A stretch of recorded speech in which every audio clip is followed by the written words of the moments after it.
Kyrie, you scored 28 of your 30 points in the second half. What got you going there in the second half, and what did kids say to you at halftime? He didn't need to say anything to me at halftime. I don't think much needed to be said in general. Just because it was a tie ball game, felt like we were playing pretty well. Everybody touched the basketball pretty often. I didn't get as many looks as I probably am used to getting, or what I would have wanted. But I was just following the flow of the game, and then coming out at halftime, just being ready to use my conditioning to the best of my ability and beat them up and down the court. Continue to play some tough defense and get some easy ones for my teammates. Kyrie, you're now 13-0 in closeout games. First part is when you hear that stat, what goes through your mind, and what is it about you that makes you so comfortable in these situations? When I hear 13, that's not my full playoff record, even though, I've had my fair share of battles with some of my peers in this league. But when I think about the 13-0 and closeout games in general, I just know we just got to get there to that point to be able to be ready to have the other team submit. And it's one of the hardest things to do as a competitor is to have your opponent concede or submit. And I do want to take this time to give a respectful shout out and also show my respect to the Clippers organization and the players that we went up against, my peers. It's always fun, and they got me better. And I told them that after the clock went on zero, I just thanked each and every one of them for getting me better and challenging me and doing all the things that you would want as a competitor. So it was healthy, the series.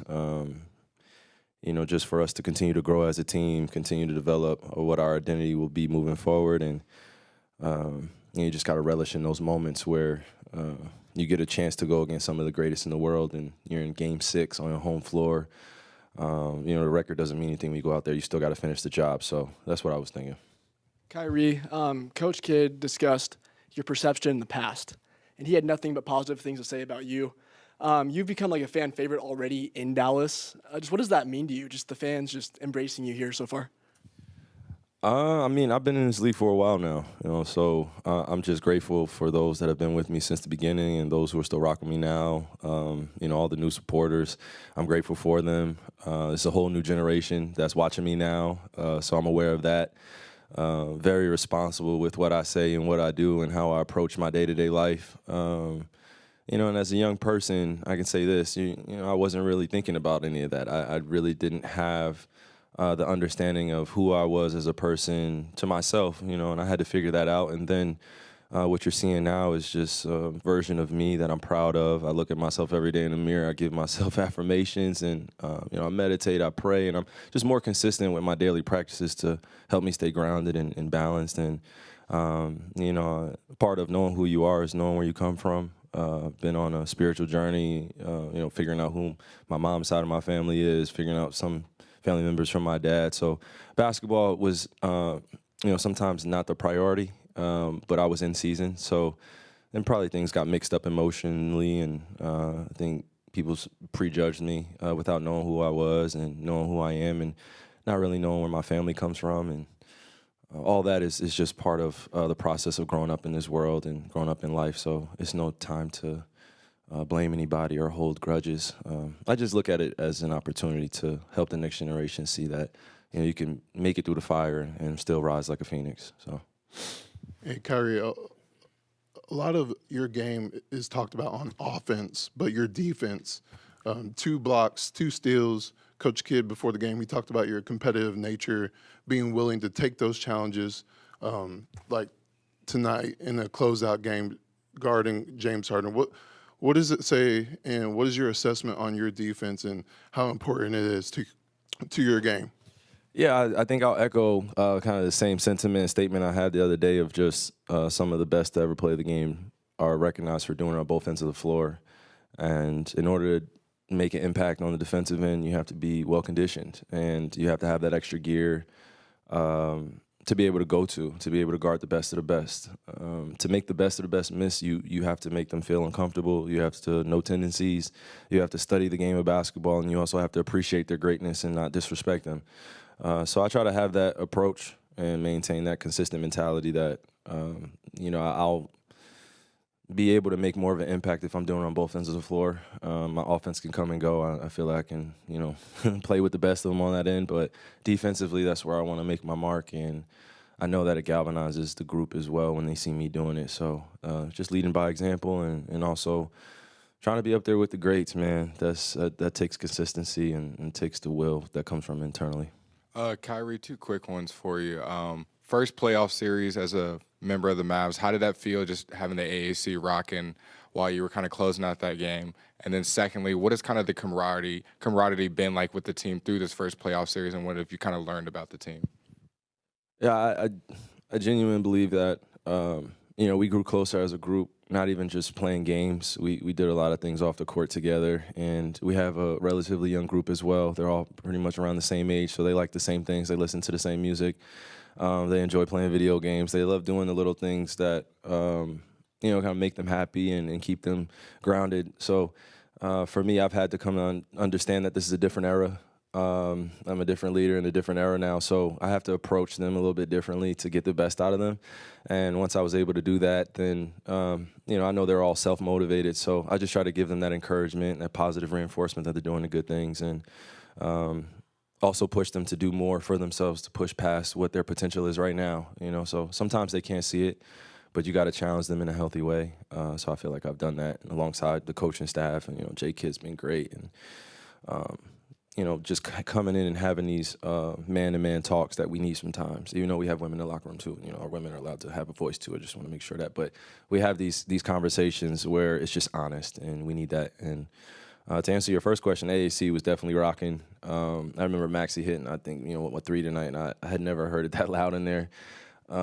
So just to see the fans' reactions, to see them appreciate the game of basketball and also their home team, it feels good, and you feel right at home, like, just playing well. And even when we're not playing well, they still try to give us energy as best they can.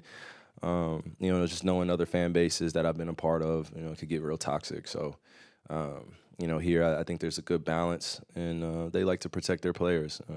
A lot of great players will come through here as well. So it's not like they haven't seen greatness before. I just think I'm in my era right now where we have a great team, and we should appreciate that and not take it for granted.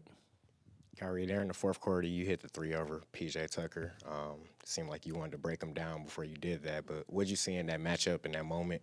And I know you were already up, but what did that moment do for your team? Oh goodness, I was, I was laughing with the guys after I hit that shot. I don't even think I watched it go in, fully once it left my hands. I saw I got fouled. I fell to the floor. Then I was on the floor looking, kind of squinting and seeing if it went in, and just seeing my teammates' reaction and them pick me up. That was the best part of it.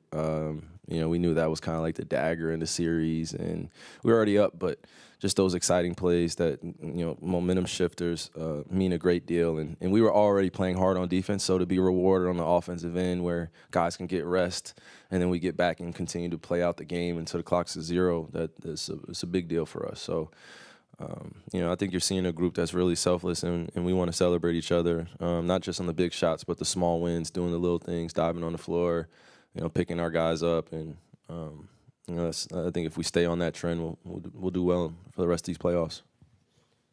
Kyrie, a lot of times after games, Jason will come in, and then you'll come in later. And you guys don't necessarily say the same thing, but it seems like you're on the same wavelength. And I wonder how much of your success in Dallas is attributable to the fact that you've known Jason for a long time and you have that comfort level with him. I'll say this. It's not too often that you get to share a birthday with somebody, also a former top pick in the NBA, somebody that has won a championship before as a player and also as an assistant or a coach. And he has so much wisdom to offer, but I think he appreciates those that are curious about getting more out of their potential. And that's what we've connected on, is just not on the court stuff, but just as a person. How do you get the best out of yourself? He's been through a lot. I've been through a lot. He's seen a lot. I've seen a lot. I'm obviously younger. But he knows I have an older soul. I've grown up around a lot of older people. So, that's how I came into the league. I think that's how he came into the league too. He came in an era that was a little bit different. So we just have an appreciation for like the classical basketball game, and then who taught us it and how we got better and did we get the most out of our game. And I think now he gets to live through me a little bit. You know, we have different games, but I just know when I look at him, he has that understanding of high level chess. And when you have a coach like that, that reassures you, reinforces that you're doing the right things, it goes a long way. So I definitely feel like we're on the same wavelength as well, and we're just proving it every day and just continuing to put one foot in front of the other and take it step by step, man. Because it took me a while. You know, I think, you know, when I was a younger player too, I would have liked to be coached by him, and I think, you know, Milwaukee had a chance to trade for me too, and you know, just how things work, synchronicity works in this league. You just never know how things happen, and it took us about 7 years for all that to kind of show what we're doing now. So it feels good. Kai, you talk about how you've been misunderstood over your career on and off the court. How is it that important in regards to like some of the stuff you've done as far as your philanthropy and also like other business ventures in regards to specifically Payers TV and others? I guess why you've taken that opportunity to go that route, I guess you can say. Yeah, in my life, humanity, I want to see them be liberated from all evil and you know, racism and bigotry and, you know, religious extremism that really divides us all. You know, I'm always going to stand on that side of wanting to see everyone be liberated and also see unity. So philanthropy is not really just philanthropy word. It's just how I was raised, and if I had $1 on me and it was my last dollar, I would give it to someone that needed more. I had a shirt on my back, I would give. That's just always how I've been. I've been a sharer. And if you know anybody that shares a lot of their belongings, you know that they are usually the people that get taken advantage of the most. And I had a lot of pain when I was growing up, so sharing with the world or sharing with my friends, that made me feel happy. That made me feel good. So I just carried it on once I made it to the NBA. You know, and just got on this platform to be able to make a bigger impact for the next generation and those that are watching me. But yeah, to answer your first part of your question, a lot of people call me misunderstood, but I think I would like to change that narrative a bit. You know, some people have spoken for me on behalf of me, you know, and they don't really know who I am, or and that's okay, right? Like, I'm a public figure, but my social media is not who I am. You know, when I come up here, I don't get to fully be who I am. I try to show you guys as much as I need to. But yeah, I just don't think a lot of people knew who I was. And when you have, unfortunately, you have people behind the scenes that are trying to kill off your character or make you quit something that you love to do or make you believe a perception about yourself, that also is part of the process of healing. So, you know, shout out to my therapist, shout out to my family being there for me during times where I was unsure of myself. So I think we've all been through it to a certain degree, but as a young person growing up in this specific society, especially in America, you know, the public forum or being a public figure, entertainer is so unfair. Being a quote unquote celebrity is unfair. I'm not saying that I'm, you know, coaxing for the role or anything like that, but it's just the disrespect that could happen at times just because you're a public figure. It's just, you got to get used to it. So long story short, I don't feel misunderstood. I just feel like I'm showing who I truly am now and embracing that and living with the results that way, whether you like me or not. I really don't care. It's just, I really go home to my family, and I appreciate good people, good-spirited people that are kind to me and appreciate what I do, and I appreciate what they do. So it's a shared human respect there. Kyrie, after the game, you and Luka shared a couple of moments together. What's it been like going through this series with him? He made the comment after Game 4 that he feels like he's letting you down in this series. Then he bounced back with his performance in Game 5. What has it been like for the two of you kind of tag teaming and carrying this team to a series win? Man, mi hermano, you know, I talk about him all the time, but when he's being aggressive and he's taking that leadership role and he knows who he is, like, he's just playing like Luka Doncic, it's easy to play alongside somebody like that.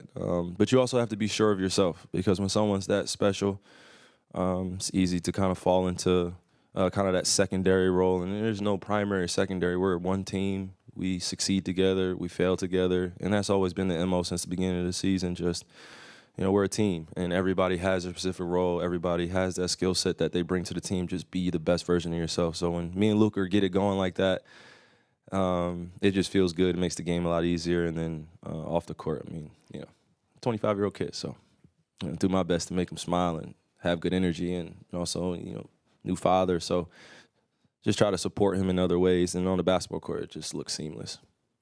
Kyrie, ever since y'all traded for PJ Washington, y'all have kind of known what you're going to get from his defense. His shooting has been up and down. What does games like tonight, where he's shooting the 3-ball well, do for y'all? When PJ's shooting the ball well, it definitely creates a lot more opportunities and a lot more space for us to drive the basketball. But also when he hits timely shots and clutch shots, I think it goes a long way for his confidence. We've told him since he got here, shoot the shots when you're open or the shots that feel good. We don't really care about the percentages. We just want you to have a good foundational base on your jump shot and believe in it and have that confidence, and the rest will handle itself. You know, we have enough scorers on this team, but when you're wide open, shoot the shot with confidence, and we'll keep crashing for you and we'll keep feeding you the basketball, but just keep doing the little things to get us these wins. So, Thank you. yes. Yep, appreciate you. See you next series.